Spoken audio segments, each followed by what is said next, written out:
Pois é, aqui estamos.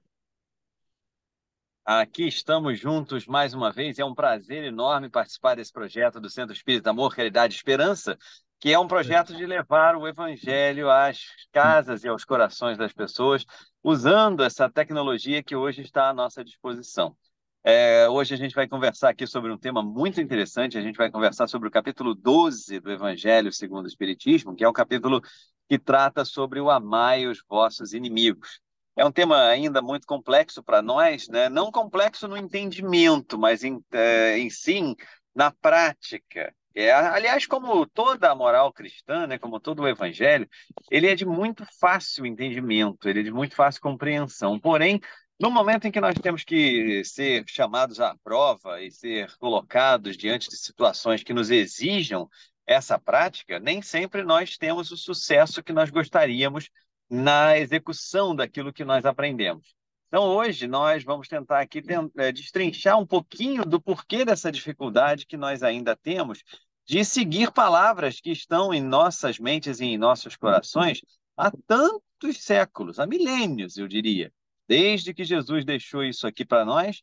E eu posso até arriscar dizer antes disso, porque mesmo antes de Jesus estar conosco, toda a lei de Deus já estava presente nos corações dos seres humanos e nas consciências dos seres humanos, pois sempre que um espírito é criado, é gravado nele, na sua consciência, a lei divina.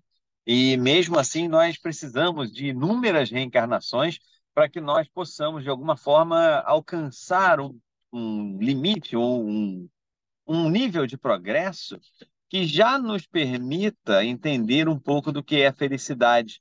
Até o momento, o que nós temos são passagens de alegria no mundo material.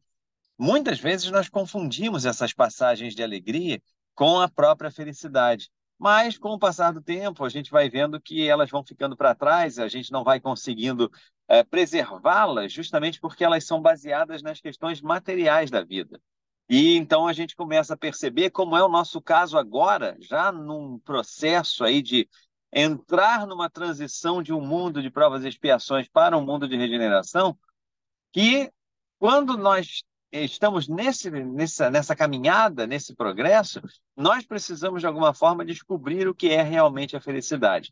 Nós precisamos entender como conquistar essa felicidade, e aí nós nos deparamos com o conceito verdadeiro dela, que é o conceito de que ela se encontra nas questões maiores, nas questões do espírito, não nas questões da matéria, porque as questões da matéria são perecíveis, são passageiras, e aí a gente se encontra meio perdido, né? A gente fica numa situação em que o que fazer depois de milênios agindo da mesma maneira? E hoje é o nosso propósito conversar um pouco aqui. Antes de mais nada, agradecendo imensamente a Falange de João Batista pelo apoio, pela proteção, pelo amparo a essas reuniões, pelas intuições, e também à casa por esse convite, e pedindo a vocês que, se desejarem perguntar alguma coisa, se desejarem participar um pouco mais ativamente aqui da nossa conversa, que possam abrir os seus microfones e simplesmente dizer: oi, fala o meu nome aqui, fala, Breno, me chama que assim que eu terminar um raciocínio aqui, eu passo a palavra para vocês, não tem problema nenhum. Isso aqui pode se tornar uma grande conversa sem problema algum para nós, tá? Eu não tenho, por exemplo, eu sei que muitos de vocês já são muito hábeis na tecnologia, e vocês vão usar aquela funçãozinha de levantar o dedo. Eu estou usando um aparelho de telefonia celular que não me permite a visão geral de todos vocês aqui. Então, se vocês muitas vezes vão levantar o dedo, eu não vou perceber. Por isso que eu peço que abra o microfone, chame meu nome aqui rapidinho, que a gente conversa sem problema nenhum. Hoje, a casa propôs para a gente, como eu já disse para vocês, três subitens de um capítulo de O Evangelho segundo o Espiritismo, intitulado Amai os vossos inimigos. Tá? Eu já queria começar falando um pouquinho sobre essa questão dos inimigos, que está no título desse capítulo. Até porque, se eu perguntar aqui, eu também não tenho noção de quantos nós sejamos nessa sala aqui hoje, tá? Eu não tenho essa visão geral, como eu disse para vocês. Mas se eu perguntar a todos vocês aqui presentes nessa sala, e a todos vocês que depois virão, talvez, se isso fica gravado no site do SEAS, assistir essa conversa, 15 a com seguinte... você. Oi? 15 com você. Bom, se nós perguntarmos aos outros 14, eu já tenho a minha resposta, né? Se nós perguntarmos aos demais 14 que estão aqui na sala hoje, você tem algum inimigo? É muito provável que a resposta, e eu até preciso avisar isso para vocês antes de continuar a minha fala, eu tenho uma característica mediúnica que é muito especial. A minha característica mediúnica é tão especial, tão diferenciada, que nem no livro dos médiuns ela está descrita. Eu tenho uma característica muito clássica de ler pensamentos. Então, quando vocês estão pensando aí, aparece na minha tela aqui do meu aparelho, como se fossem balõezinhos de história em quadrinho, dizendo para mim o que vocês estão pensando, tá? Eu não vou ficar expondo aqui o que cada um de vocês está pensando, porque tem uma ética na mediunidade, né? Mas eu sei exatamente o que vocês estão pensando. Então, se eu pergunto, você tem algum inimigo? Olha lá, os balõezinhos aparecendo, e a maioria, a grande maioria dos 14 outros que estão aqui comigo dizendo assim, não, não, eu acho que eu não tenho inimigo, não. Ó, tem um ali que está dizendo assim, peraí, deixa eu ler aqui. Ah lá, tem um aqui que está dizendo assim, ó, olha, não que eu me lembre ou não que eu saiba, tá? E geralmente esse que está dizendo isso é aquela pessoa que está dando uma risadinha nesse momento, né? Então, se vocês quiserem identificar, a denúncia está aí. Mas tem uma outra pessoa aqui dizendo assim, olha, não, acho que não tem, não. Inimigo, não, não tenho, não, né? E tem, ó, aqui no cantinho tem uma pessoa dizendo assim, olha, se eu tenho, eu não sei, né? Então vejamos que quando nós fazemos a pergunta, você tem um inimigo? Imediatamente a resposta que nós trazemos as respostas são essas que eu relatei aqui, né? É, Salvo raras exceções, nós vamos ter muita dificuldade em ver alguém admitindo, olha, não, eu tenho inimigo, sim, eu odeio aquela pessoa e tal. Porém, talvez nós estejamos com a ideia do inimigo ainda um pouco antiquada. Nós estejamos com a ideia do inimigo daquele que vai participar de um duelo conosco, né? O duelo, inclusive, é um dos subtemas de hoje, né? Daquele que nós vamos para a rua, damos 10 passos para a direita, o outro para a esquerda, nós viramos, atiramos e um dos dois vai cair e ser eliminado naquele momento. Então, talvez nós ainda estejamos com a ideia do inimigo como sendo essa pessoa, ou aquela pessoa que fica ali atrás de um poste, ali perto da nossa casa, só na espreita, esperando que nós saiamos para nos atacar. Entretanto, o inimigo não necessariamente é aquele que nós conhecemos tradicionalmente. Não é esse das guerras que nós estamos acompanhando aí, se espalhando pelo mundo, em vários pontos, as guerras pipocando, ucranianos e russos, coreanos do norte, coreanos do sul, as tribos da África há muito tempo em guerras muito violentas, aí venezuelanos e guianos, enfim. Nós temos aí vários pontos em que nós temos claramente a figura de antagonismo entre um lado e outro, né? Nós temos aí a posição do inimigo mesmo. Porém, vamos falar do nosso universo particular, porque nós não temos muito poder de ingerência ou de interferência na questão das guerras que estão acontecendo no mundo atualmente. O que nós podemos fazer é contribuir, de certa forma, para que essas guerras sejam amenizadas através das nossas orações. E é óbvio que a maioria das pessoas aqui vai pensar assim: mas, gente, o que que uma prece minha vai resolver lá no conflito da Ucrânia com a Rússia e etc. e tal? Nós temos um nível de fé ainda muito baixo. Então, isso não nos dá o alcance do que pode fazer uma prece.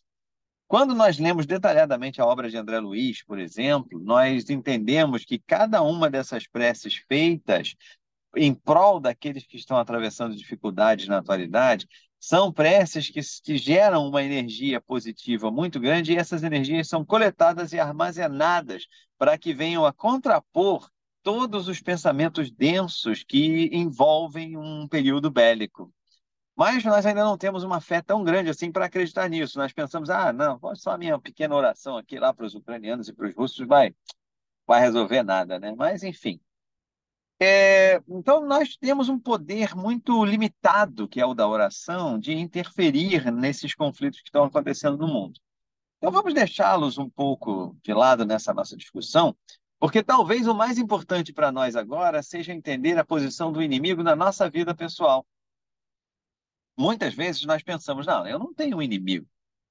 Entretanto, quando nós abrimos os noticiários, né, sejam eles eletrônicos, sejam eles por meios de veículos de papel ou pelo rádio, enfim, nós temos contato com informações que nos trazem fatos, como, por exemplo, nossos irmãos que são eleitos na política para nos dirigir, que fazem cometem desvios de verbas, tirando verbas de setores muito importantes da sociedade, como a saúde, como a educação, como a merenda escolar, enfim, para que possam desviar essas verbas para benefícios próprios.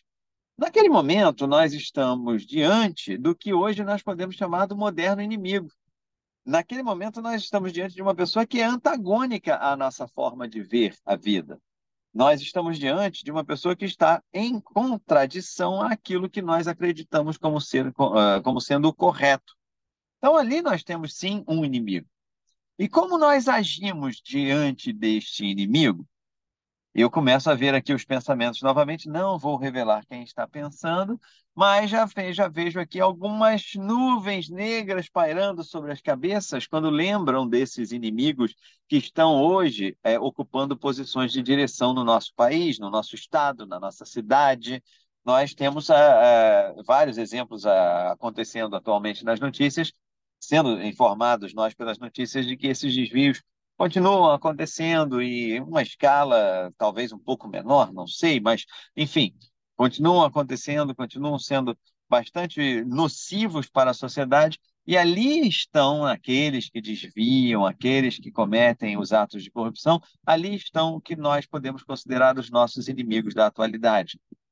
No nosso meio mais próximo, nós também temos esses inimigos, mas é que nós temos uma dificuldade muito grande em aceitar que eles são nossos inimigos. E aí eu quero já pular para os temas específicos que nós temos que discutir hoje. Como eu disse para você, nós vamos falar sobre o ódio, sobre o duelo, né? São dois dos temas que nós vamos falar aqui. E eu queria começar justamente pela questão do ódio.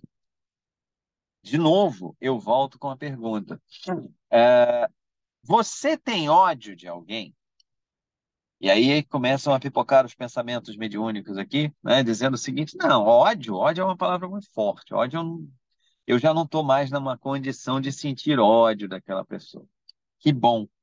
Isso realmente já é algo que nos deixa muito felizes se nós realmente estamos convictos de que nós já não estamos mais numa condição de sentir ódio de uma outra pessoa. Será que nós também não sentimos ódio desses que violam as regras sociais, desses que violam as leis da sociedade e que estão numa posição que lhes foi conferida no sentido de proteger essa mesma sociedade? Será que nós não estamos nessa posição? Só para tentar clarear um pouquinho o pensamento, eu lembro que hoje um dos temas mais discutidos na sociedade é um tema chamado discurso de ódio. Nós tivemos um exemplo dessa manifestação do discurso de ódio 2 anos atrás, quando nós tivemos, 1 ano e meio atrás, quando nós tivemos as eleições presidenciais e governamentais aqui no nosso país. Nós vimos, pelas redes sociais, por exemplo, um extremismo muito grande, pessoas polarizando em ambos os lados, né? E simplesmente se negando ao debate, se negando à discussão da argumentação lógica, para simplesmente atacar a posição que lhe era contrária naquele momento. Tudo baseado num sentimento de ódio muito forte, tudo baseado num sentimento de não aceitação do contraponto.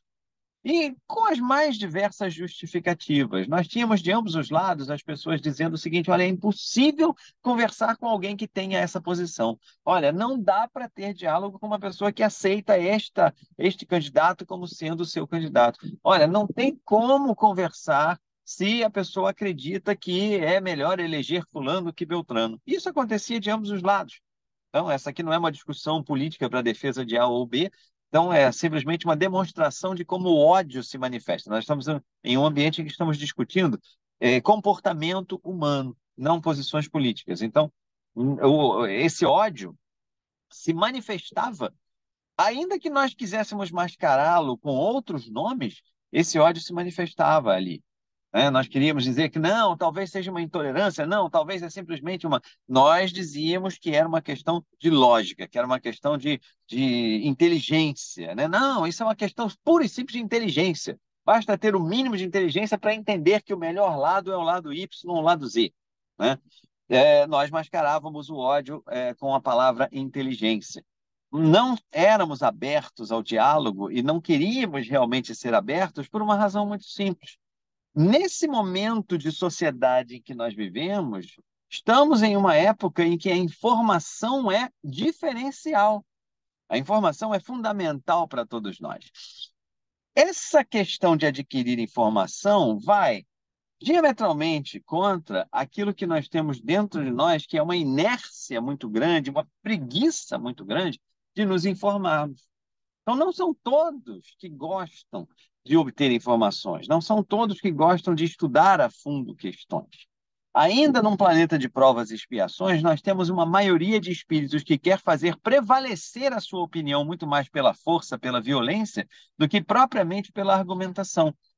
Até porque estudar, ler, dá muito trabalho. E nós temos, no fundo da nossa consciência, uma grande certeza que nós não conseguimos ainda verbalizar, que é a certeza de que não existe uma verdade absoluta no planeta Terra. Só que o nosso orgulho, ainda muito exacerbado, faz com que nós façamos da nossa opinião a verdade absoluta. E que nós, para que não tenhamos risco de sermos contrariados e sermos derrubados em nossas posições, o que seria mortal para o nosso orgulho, nós atacamos. Nós queremos impor pela violência, pela agressividade, pela voz alta, pela imposição mesmo, seja de qualquer forma que for, a, a nossa posição para o outro. E nós nos negamos a discutir. Quando só nós estamos falando de redes sociais, nós apertamos alguns botões e bloqueamos, excluímos as pessoas das nossas redes sociais, porque elas pensam em oposição a nós. Ah, eu não aceito que venham aqui na minha rede social dar opinião contrária àquilo que eu penso. Ah, eu não aceito que fulano venha aqui escrever essas barbaridades porque ele acredita em fulano ou beltrano. Então, nós mascaramos isso tudo, esse ódio que nós sentimos, essa insegurança toda que nós sentimos, de diversas maneiras. Mas se nós aprofundarmos dentro de nós mesmos a investigação sobre que sentimento é esse, nós vamos entender que é, sim, um componente do que hoje é chamado discurso de ódio, que é um somatório de todos esses pequenos sentimentos de ódio que cada um vai dando como contribuição nas suas relações sociais. E quando é uma questão pessoal, não através das redes sociais, quando o relacionamento é pessoal, muitas vezes nós deixamos de visitar a pessoa, não recebemos a pessoa mais em nossa casa, há um afastamento natural, porque as posições são diferentes. Então, isso é extremamente prejudicial para seres que estão em busca de uma verdade maior, com V maiúsculo. Porque nós simplesmente nos fechamos em nossas posições e vamos com ela até o dia em que o destino, a vida, as reencarnações nos provarem que elas estão erradas, de ambos os lados. Porque nós ainda não conseguimos entender que nós podemos sim fazer um composto com o que de melhor há em cada filosofia. Nós não ainda aprendemos que nós não temos uma filosofia que seja a moral divina representada na Terra, que não seja o Evangelho.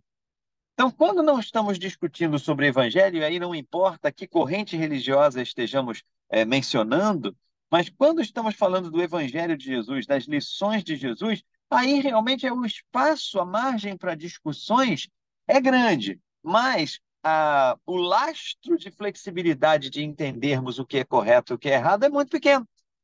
É questão de interpretação, mas a gente sabe muito bem que as interpretações são muitas vezes manipuladas para interesses próprios, né? Porque a moral do Cristo é muito direta, a moral do Cristo é seca, é objetiva, né? Ela não é meio termo. A moral do Cristo é muito clara. Assim sendo, nós estamos hoje vivendo esse momento em que o ódio ainda é participante ativo dentro da nossa personalidade e componente muito forte das nossas relações sociais. É interessante, nós estamos aqui hoje na. Hoje é o primeiro domingo do mês? Não, hoje é o segundo, né? Hoje é dia 8, dia 7. Hoje é o primeiro domingo do mês. É. Então, hoje é o dia 7 de janeiro de 2024.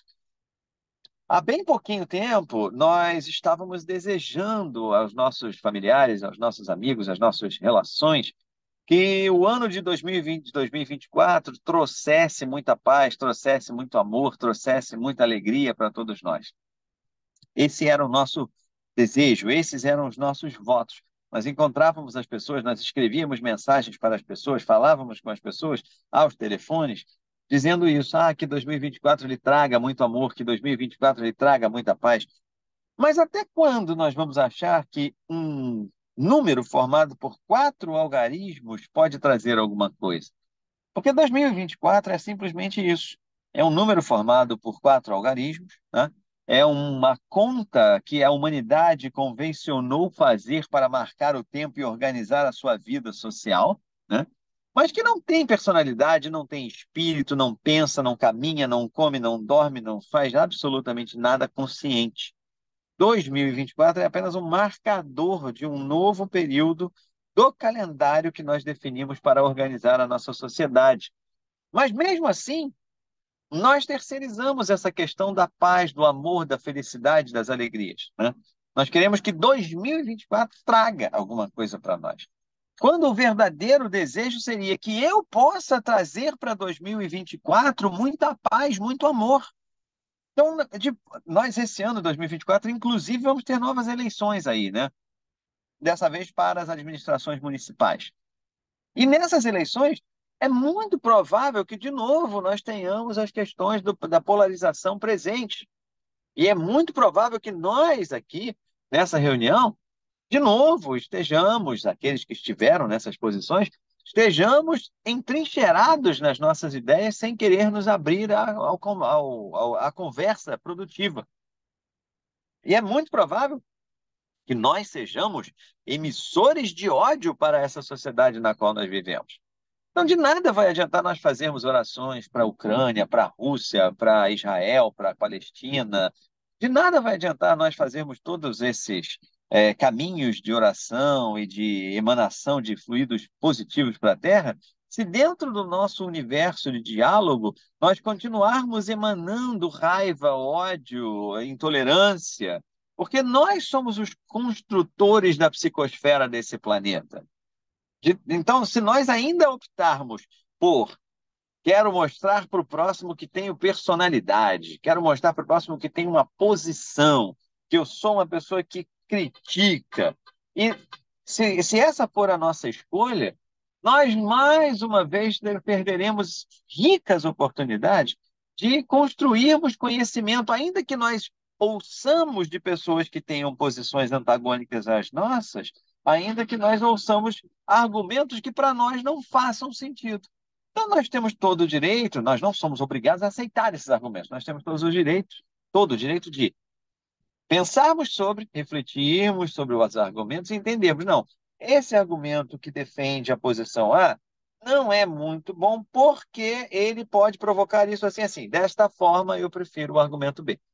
Só que isso dá trabalho, isso faz com que nós exercitemos o nosso pensamento, exige de nós um certo nível de conhecimento e de cultura que nem todos estão dispostos a buscar. É mais fácil a gente assumir uma posição e tentar empurrá-la goela abaixo do nosso adversário naquele momento, do nosso inimigo naquele momento, porque assim nós mostraremos que nós temos uma posição ou escaparemos da discussão. E aí não teremos o nosso orgulho invadido pelo fato de termos que abrir mão de uma posição que nós já tínhamos construído. Então, o ódio se manifesta hoje nessa forma. É nesse momento em que nós temos a clareza sobre o que é o ódio dentro de nós. Por mais que nós pensemos que não existe ódio, eu não tenho mais esse sentimento e tal, nós podemos agora fazer um checklist de perguntas, né? Nesses momentos mais graves da sociedade, quando há eleições, quando há, por exemplo, uma disputa esportiva entre dois clubes de futebol, aqui eu falo do futebol porque é o esporte mais popular aqui do nosso país, mas isso vale para o ciclismo na Venezuela, isso vale para o basquete nos Estados Unidos, para o futebol americano também nos Estados Unidos, para o rugby na Inglaterra, enfim. Quando há essa disputa entre duas equipes muito populares, como é que pode essa nossa relação ser saudável com o nosso amigo, com o nosso colega de trabalho, com a pessoa que passa diante de nós e que é adepta da posição oposta? Então, como é que funciona isso? Ah, nós podemos fazer esse questionamento a nós mesmos, porque se muitos de nós ainda achamos que nós não precisamos de terapia, que nós não temos tempo, que não temos dinheiro, que não temos saco, que não temos vontade de ter uma sessão de terapia com um profissional, o Evangelho nos ajuda pelo menos a dar esse início, a dar esse início no processo de fazer a nossa autoterapia. Não substitui, o terapeuta, não substitui completamente para aqueles que realmente necessitam, mas já é um início de um diálogo consigo mesmo, sobre o qual apenas Deus irá saber, né? E ele já sabe mesmo do que está nos refolhos da nossa alma. Então é bom a gente fazer esse tipo de exercício. É bom buscar onde está a ferida dentro de nós e tocar nessa ferida. Porque isso faz com que haja o crescimento, a cura dessa ferida. Se nós não identificamos a ferida dentro de nós, ou se nós deixamos a ferida sem cuidado, ela vai crescendo, crescendo, até que vai nos contaminando de tal forma que nós não tenhamos mais como tratá-la nesse momento. Vamos precisar de uma terapia mais intensiva, que significaria uma outra encarnação. Então, é bom que nós toquemos nesses assuntos conosco mesmo. É muito bom que nós entendamos onde estão as nossas falhas, porque é muito confortável, é muito tranquilo vivermos achando que nós estamos progredindo aí aos pouquinhos e tal, mas para essa encarnação é suficiente, para essa encarnação acho que está bom, né? Pô, já estou melhorando algumas coisinhas aqui. Não dá para ser um Jesus, né? Mas acho que já deu para dar uma melhorada. É uma posição confortável, mas talvez não seja que os espíritos superiores e que os nossos mentores e que Jesus esperem de nós. Talvez eles esperem de nós um pouco mais de dedicação nesse processo de conversão de nós mesmos em ativos colaboradores do Cristo na melhoria da psicosfera da Terra. Porque a melhoria da psicosfera da Terra automaticamente nos levará a uma mudança de patamar do planeta. O que mata completamente aquela história do uma andorinha só não faz verão. Aquela história de que eu sozinho, somente se eu mudar o meu comportamento, nada muda. Poxa, só eu vou mudar, eu vou ser o trouxa da sociedade, eu vou ser aquele que as pessoas vão achar que é o santinho, o carola, o bobão. Nós estamos matematicamente contribuindo para a melhoria da sociedade. Nós estamos matematicamente contribuindo para que a psicosfera do planeta se aproxime mais de um planeta de regeneração. Então, nossa participação, por menos que a gente acredite nisso, é ativa na transformação do mundo, na transformação do planeta. Isso é difícil da gente dimensionar, eu sei, por causa da falta de fé à qual me referi no início da nossa conversa aqui. Então, nós temos que perceber essa questão. Nós falamos sobre o ódio, né? E aí, quando nós sentimos o ódio, nem sempre nós paramos por aí. Muitas vezes nós vamos ao passo seguinte, que é a vingança. Nós ainda temos o duelo, né? Mas vamos à vingança agora, né? Nós temos três subtemas aqui para falar: o ódio, a vingança e o duelo. Gravem isso aí para mim, porque a minha cabeça às vezes some um deles da minha cabeça e vocês vão me ajudar, né? É até bom porque vocês ficam prestando atenção, não ficam dormindo aí como alguns estão dormindo, né? Então, olha que a câmera está fechada, mas eu tenho uma percepção mediúnica, hein? Então, assim, o duelo, né? E a vingança são aqueles que faltam. Já falamos sobre o ódio. Eu só vou pedir uma gentileza ao meu dirigente, querido Celso, quando faltarem aí 5 minutinhos para o meu término, para você me avisar aqui, porque eu estou sem controle do relógio aqui, e aí você Pode me dá deixar, um toque aqui dos 5 minutos, porque senão a gente vai até às 10 da noite aqui falando, tá? Mas, enfim. pode deixar. Aí a gente vai falar agora sobre o segundo passo, que é a vingança. Como é que funciona a questão da vingança? Vamos de novo fazer aquelas perguntas para as respostas mediúnicas. Eu tenho um plano para me vingar de alguém na atualidade? Né? E aí eu fico pensando, ai, caramba, não, não, não, plano para me vingar é eu. Eu já nem consegui, eu já nem consigo mais sentir ódio de ninguém. Imagina eu me vingar de uma pessoa. Nossa Senhora. Talvez, de novo, nós estejamos com a definição atávica da vingança, que é aquela na qual nós vamos pegar uma arma e vamos atirar numa pessoa, que nós vamos agredir uma pessoa, que nós vamos fazer um mal direto a uma pessoa, né? Mas nós, muitas vezes, cometemos o ato da vingança de formas muito sutis. E não são atos que, por serem mais sutis, são menos condenáveis. Até porque nós evoluímos enquanto seres humanos ao longo dos séculos. Então, aquele mesmo ser humano que nós fomos lá atrás, que matava, que esfolava, que agredia, que escravizava, etc., né? É esse mesmo espírito que, na atualidade, já está num estágio mais evoluído e que se utiliza de outras ferramentas para vingança. Então, por exemplo, Nós escutamos uma pessoa fazer um comentário que nos desagrada profundamente, um comentário ofensivo à nossa pessoa ou alguém da nossa família e etc. Nós muitas vezes dizemos, não, tá, tudo bem, você falou, a pessoa falou isso e tal, deixa, o dela está guardado. O que é dela está guardado. Essa frase, então, é maravilhosa para a gente entender o plano de vingança que nem nós sabemos que temos, mas temos, né? O que é teu está guardado, né? Ou seja, nós estamos ali somente esperando uma oportunidade para que nós possamos ir à vingança, não necessariamente através dos métodos violentos que mencionei. Mas nós podemos, até mesmo quando aquela pessoa não estiver e o nome dela for levantado em uma conversa, fazer comentários extremamente negativos sobre ela. Ah, mas você não conhece. Ah, o fulano faz isso, isso, isso, isso, isso, isso. Ah, Breno, mas você está dizendo então para mim que você deve, que a gente deve então aceitar tudo que as pessoas falam de nós e não reagirmos? Na verdade, não é o Breno que está dizendo, isso foi Jesus que falou. Quando Jesus disse, quando alguém lhe bater a face esquerda, dá-lhe também a direita, ele estava falando sobre isso. Ah, mas não, eu não levo desaforo para casa, não. Eu não engulo sapo, não. Comigo, não. É um direito que nós temos. É um direito, é o livre-arbítrio sobre o qual o Espiritismo fala incansavelmente, né? O Espiritismo, um dos pilares do Espiritismo é a posse do livre-arbítrio por parte dos seres, né? E, assim sendo, nós temos o direito de utilizar essas ferramentas, nós temos o direito de nos vingarmos, de irmos à forra de alguma coisa que tenha sido feita contra nós.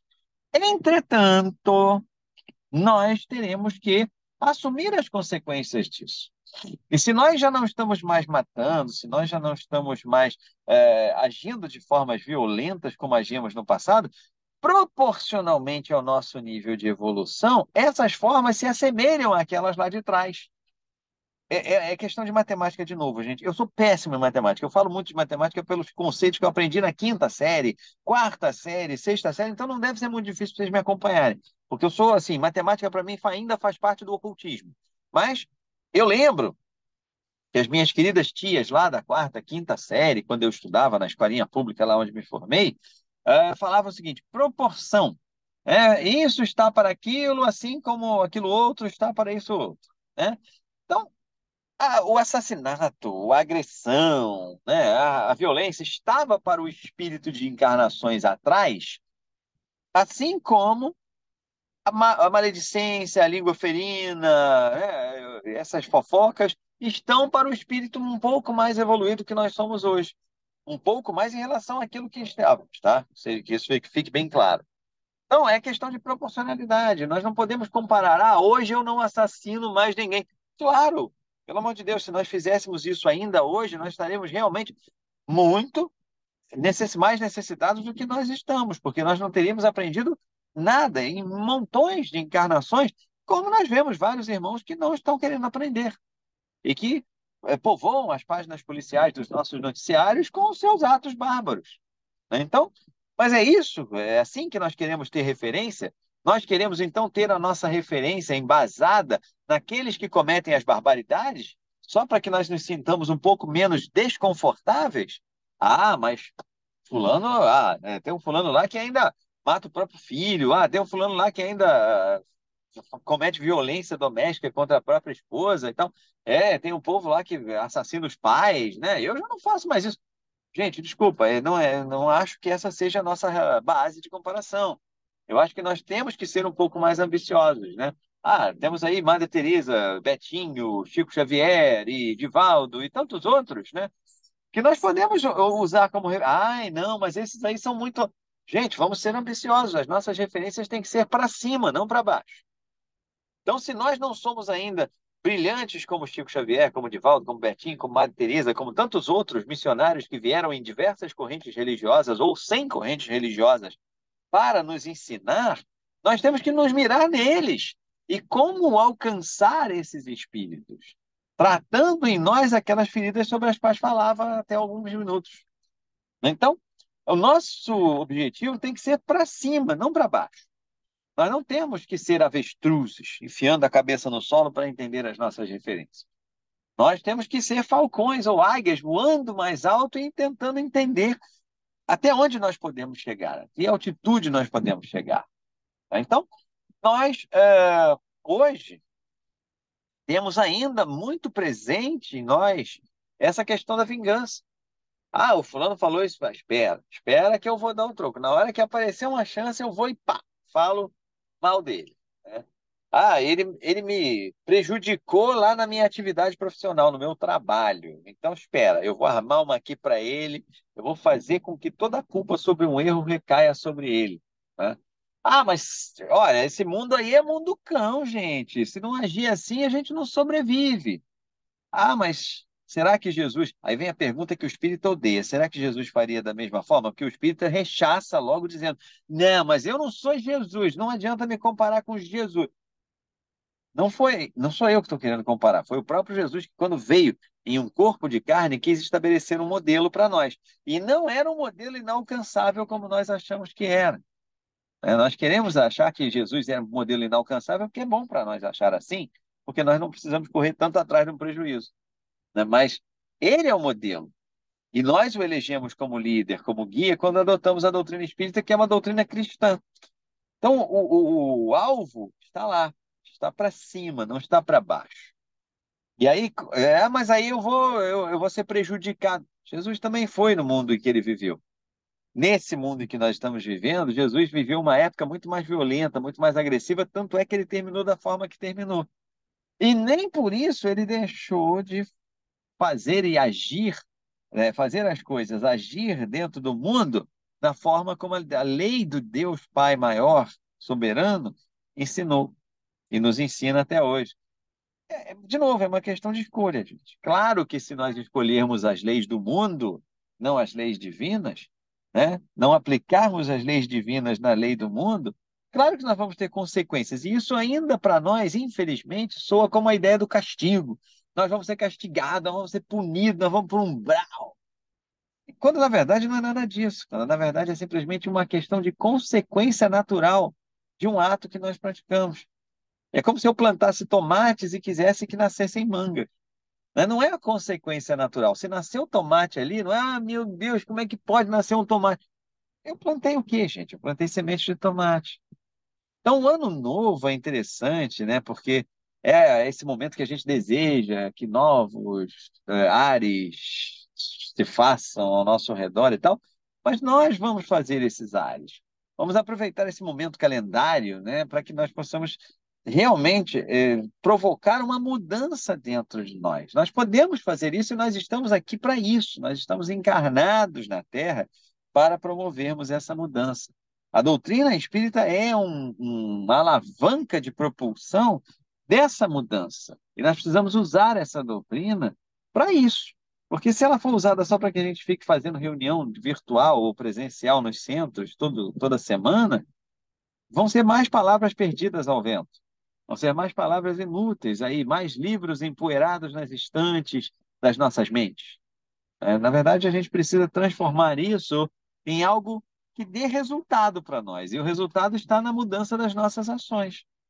E quando nós planejamos vingança, quando nós pensamos, espera, deu mole comigo, agora, ó, e você tem diante de você a oportunidade de fazer também um mal àquela pessoa, e você simplesmente, como dizem do pobre Pilatos, né, que é acusado de simplesmente ter lavado as mãos diante de Jesus, e a gente simplesmente lava as mãos, né? Deixo ao seu destino, nós também estamos nos omitindo. A teoria, eu disse para vocês numa das primeiras frases que eu falei aqui hoje. A teoria é muito fácil de entender, gente. Nós estamos estudando a moral de Jesus. O Espiritismo não pode ser nada complexo, porque o Espiritismo é a revivência do Evangelho de Jesus. Então, se é assim, ele não pode ser feito para letrados, para doutores, para gênios, porque Jesus ensinava para artesãos, tecelãos, pescadores, né? Então, as pessoas entendiam o Evangelho de Jesus pela simplicidade. Então, a doutrina espírita, se é uma revivência do Evangelho de Jesus, não pode ser nada complexo. Isso dito, a gente conclui que não pode ser nada difícil de entender para nós. E não é difícil de entender. O difícil é fazer, o difícil é praticar. Mas claro que é difícil de praticar. E não é vergonha para nenhum de nós entender que nós ainda estamos dentro desse círculo, porque nós não conseguimos colocar em prática um negócio que nós estamos estudando há 2000 anos. Não é vergonha. O próprio Livro dos Espíritos nos ensina que as encarnações sucessivas existem para isso. Mas nós não podemos usar isso e nos acomodarmos. Ah, tem muitas encarnações, tantas quantas forem necessárias, então está tranquilo, eu vou deixar isso para a próxima. Até porque não somos nós que decidimos isso. Nós decidimos através do nosso livre-arbítrio, mas a colocação de provas e expiações dentro da nossa encarnação é um processo tão complexo que envolve tantas coisas e pessoas que nós não deveríamos realmente perder oportunidade de nos reajustarmos com a lei e voltando às pazes com pessoas com que nós temos diferença, agindo corretamente em determinadas situações em que o nosso caráter ainda é falho, né? Então, a doutrina espírita serve para isso. E para nós é muito importante usar esse ano, esse momento calendário aí, né, de uma nova era, de um novo tempo, para que nós possamos já fazer com que esses ensinamentos possam estar presentes no nosso dia a dia em forma de atitudes. E aí a gente vai para o terceiro item de hoje, que é o item do duelo.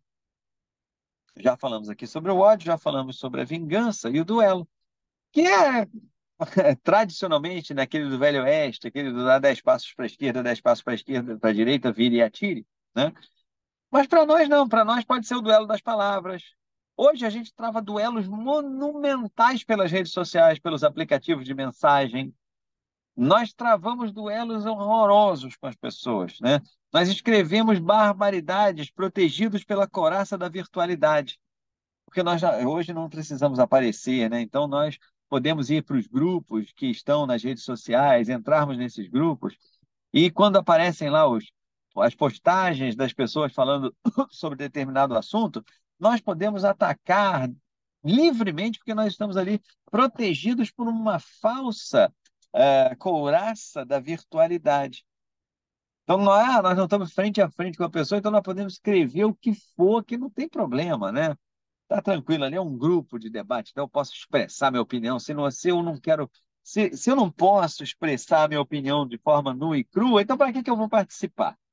Mas existe uma coisa também chamada empatia. Se nós estivéssemos do lado da pessoa que está recebendo aquele nosso comentário, qual seria o nosso sentimento?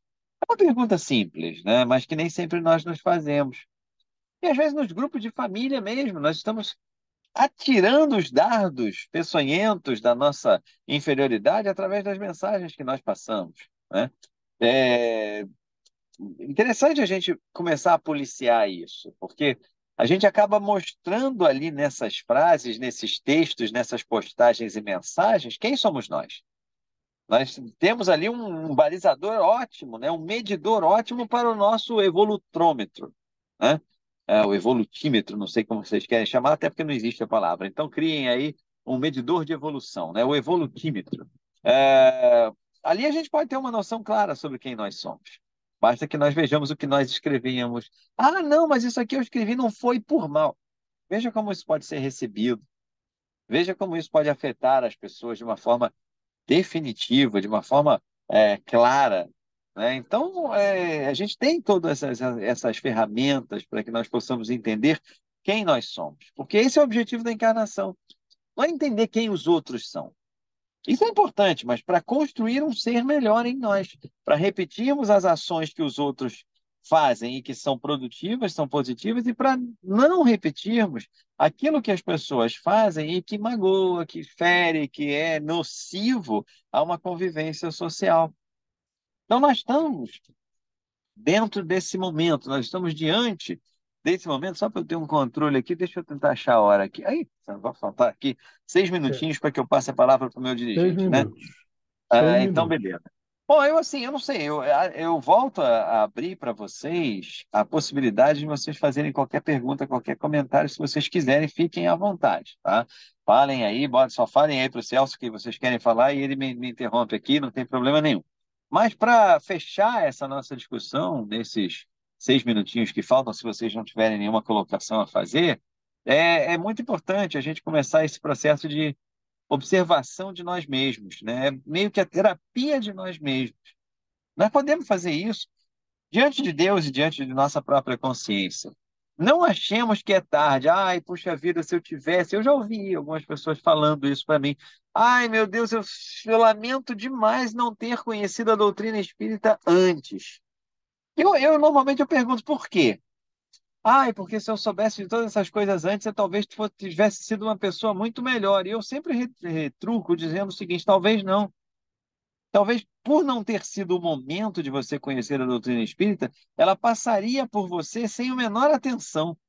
Você nem daria atenção àquilo, ou então leria aquilo, estudaria aquilo e pensaria: que bobagem, que maluquice, não acredito em nada disso. Então, se apareceu uma chance da doutrina espírita e ela não é a única tábua de salvação, eu digo doutrina espírita porque é o nosso meio, né?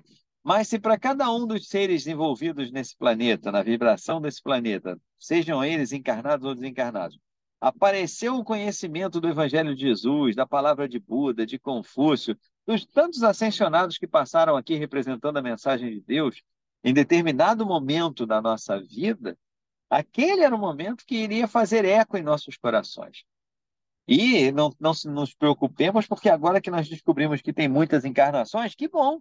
A gente pode começar o processo de reforma agora, para que ele já seja encurtado, tanto no plano espiritual quanto nas próximas encarnações que nós voltarmos aqui, né? Então não há mais perda de tempo. O tempo agora atua a nosso favor. Anteriormente a conhecermos o conceito da reencarnação, nós vivíamos o modelo do menos um, que a cada dia que nós acordávamos, nós tínhamos um dia a menos para a nossa morte, né?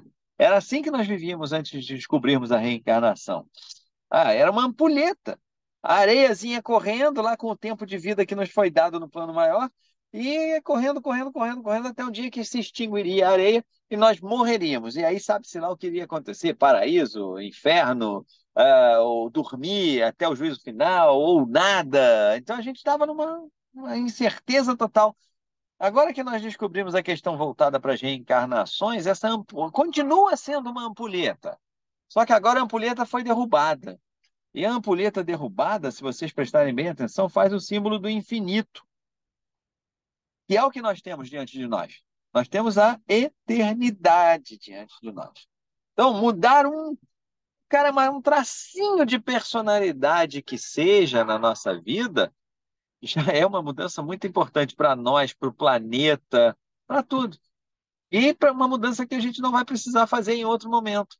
Ah, mas aí tem o esquecimento do passado. Eu não sei se eu vou lembrar dessa mudança que eu fiz. Não se preocupe com isso, porque o esquecimento do passado vai a respeito de fatos, ele não vai a respeito de conquistas morais. As conquistas morais estão gravadas definitivamente no espírito.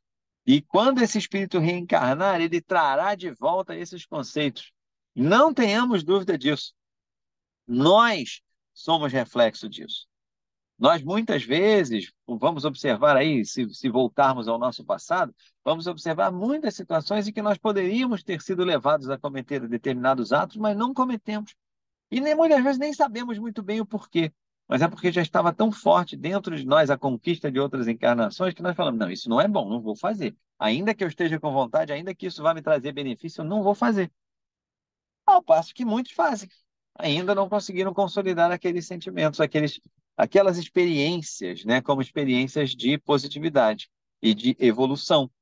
Mas é a lei da vida, não é nada demais, não é nada para nos envergonharmos. Nós somos espíritos de provas e expiações, encarnados em um planeta de provas e expiações. Não dá para ser muito mais do que isso. É o esforço que vai nos tirar disso para o plano de regeneração. É um esforço muito grande que vai nos tirar disso, mas nós precisamos começar a fazer esses esforços.